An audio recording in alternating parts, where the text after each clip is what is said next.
But I want you to be hopeful and faithful that God is about to bring a turnaround in your life.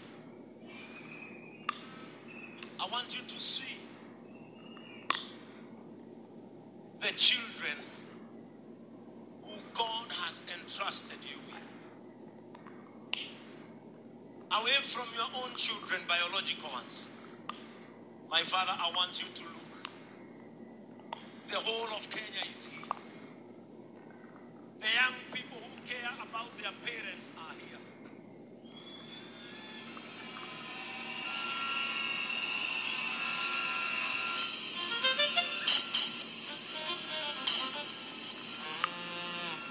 And they are not gathered here in vain or for a joke. They are concerned about your good health. This is a good sign that healing has located you. This is a good sign that besides this bed, you have sons and daughters. And today, despite the challenge in your health, we got your back.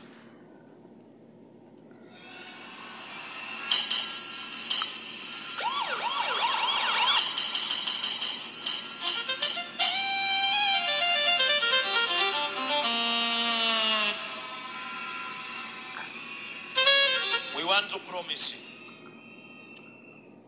if we have stood beside you,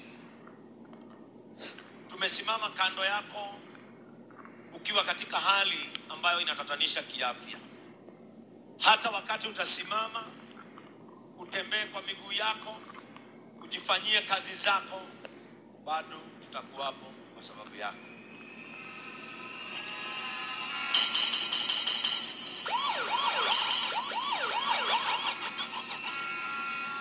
We want to thank God. We want to thank God that amongst your children, God raised a David. Wow. Katikati ya watoto wako, Mungu alifanya na akakubali uzae Daudi. Mtoto aliyekaa karibu na wewe na akakataa na wewe mpaka akatuletea. Na katika madhabahu haya tunataka kutangaza ya kwamba uponyaji umekuja.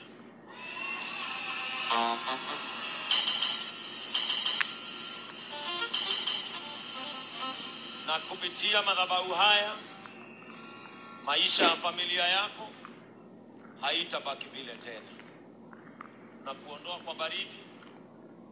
Napeleka mke wako mahali atakuwa anatoka asubuhi, akirudi jioni anakuambia hatuna shida ya chakula. Hao watoto wako wame-make sure ya kwamba mahali utaenda kukaa hakuna shida itakupata tena. Ukiendelea kupona, kwa sababu kuanzia kesho utaanza kupokea matibabu kwa njia nzuri zaidi. Na sisi tuna imani ya kwamba utapona. Siku ile baba yetu utatembea na shida hiyo ikuondokee. Ninakuomba tu turudi hapa Shilo, tumuinulie Mungu mikono, tumwambie Baba umetutendea.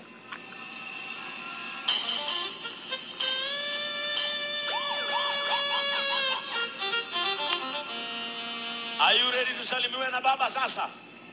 Uko tayari Baba atusalimie?